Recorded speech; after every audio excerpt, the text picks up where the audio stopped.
magaalada Garowe ee caasimadda Puntland ayaa si weyn loogu soo dhaweeyay musharaxa u taagan xilka madaxtinimada dawladda federaalka ee Soomaaliya 2016 Dr. Siciid Cabdullaahi Dani waxaana soo dhaweynta ka qayb galay siyaasiyiin ururada haweenka ururada dhalinyarada ganacsato iyo mas'uuliyiin kale gudoomiyihii hore ee gobolka Mudug Maxamed Yuusuf Tige oo ka hadlay soo dhaweynta musharaxa ayaa sheegay inay ku soo dhaweynayaan caasimadda Puntland aan munaasabadan ku soo dhaweynaynaa mudane musharax Siciid Cabdullaahi Dani waxa uu ku dhashay guri dawladeed waxa lagu soo koriyay mushaar dawladeed waxa uu soo shaqeeyay dadkiisa waxa la garanayaa arrimaha bulshada sidii uu qaranjabku markuu ina ku dhacay Puntland iyo Soomaaliya uga soo shaqeeyay dalka Soomaaliya uu soo shaqeeyay waxa uu soo noqday xubin baarlamaan waxa uu soo noqday wasiirkii qorsheynta ee qaranka Soomaaliya maanta wuxuu diyaar u yahay inuu dalka Soomaaliyeed meesha uu taagan yahay uu ka dhaqan musharax Dr. Siciid Cabdullaahi Dani ayaa boqolaal dadweynaha waxa uu kula hadlay barxadda Garowe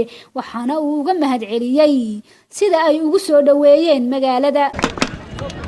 waxaan marka ugu horeysa uga mahadcelinayaa dhammaan intii xafladan iyo soo dhaweyntan ka soo shaqeysay intii ka soo qayb gashay waxaan aad ugu faraxsanahay sida diirane maanta halkay ku soo dhaweyseen waxaan si hordhaca rabaa inaan bulshada reer Puntland ugu hambaliyeeyo munaasabada 1 Agost oo fooda nagu soo haysa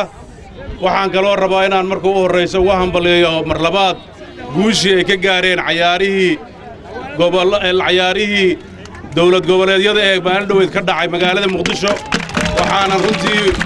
halka uga faa'iideysanayaa fursadaas qiimaha iyo qaayaha leh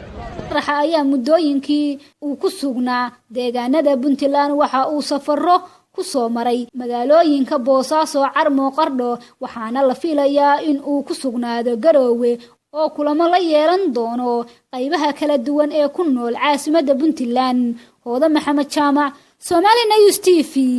Garowe